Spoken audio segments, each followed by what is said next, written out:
This is survival racing, urban off-road racing. The party at the end of the world. This is as rough and rugged as any previous motorstorm, if not more so.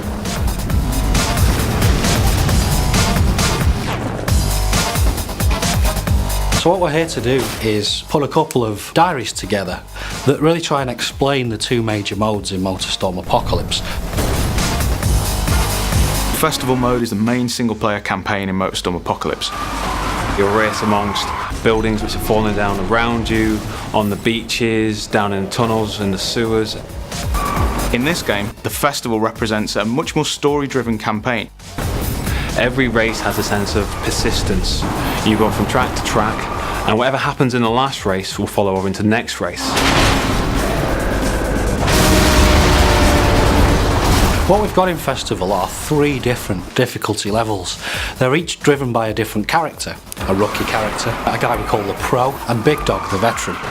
And you race as every character. You don't pick one of them. We've created much more accessible races in the start and then much more challenging races at the end for the hardcore. So festival mode, we're aiming for probably around 7 to 8 hours of gameplay for a player that's familiar perhaps with racing games.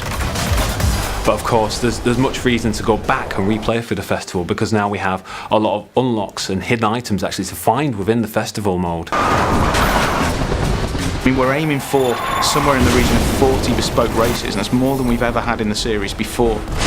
If you play a lot of racing games, you'll know it's really important to be able to learn the track to get better and better at it. So whilst most of the events will play at the same time when you play through the same race, there's a lot of emergent possibilities.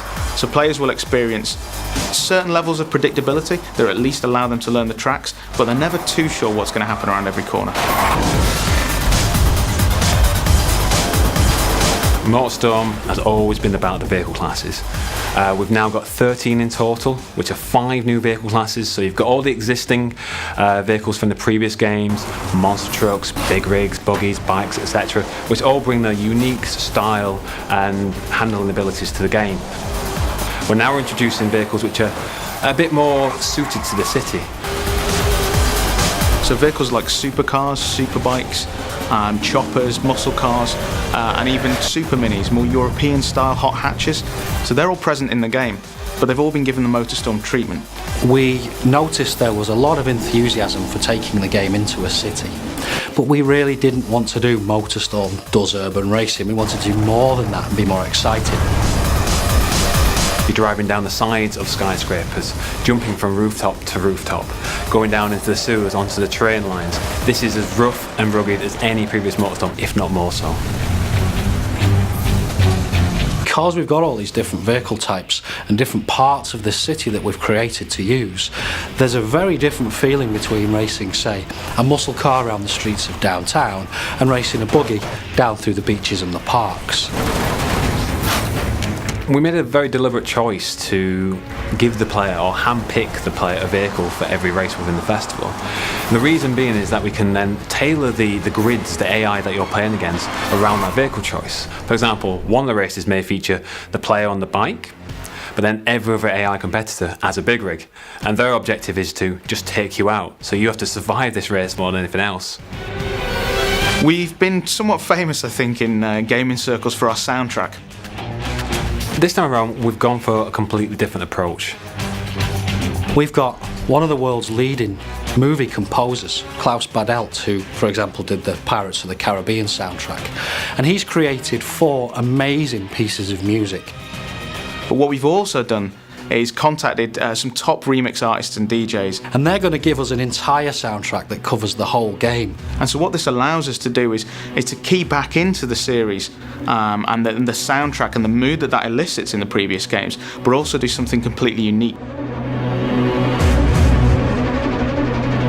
We used to get a lot of emails from people who really wanted nighttime racing. The old mantra was race by day, party by night.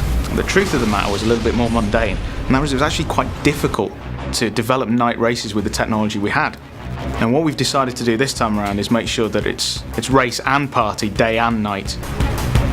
And we're never going to race kind of in the middle of the night, because we found it just isn't particularly enjoyable. It's dark enough so that the headlights have a use, and it really makes the race feel different to how it would play out in the daytime. We've added life to the city in the form of a private military contractor and a bunch of crazy looters. You can run these guys over, some of them will attach themselves onto your car, the military will start firing rockets at you. They've got a huge arsenal of tanks and helicopter gunships to try and disrupt your race and to try and get you to turn around and head back out in the city.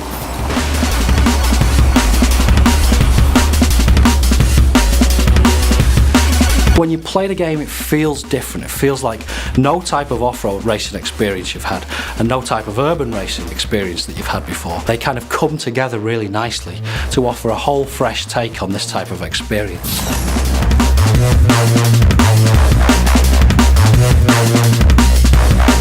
We're now saying it's racing and partying. 48 hours of insanity before everybody has to get the hell out of the city.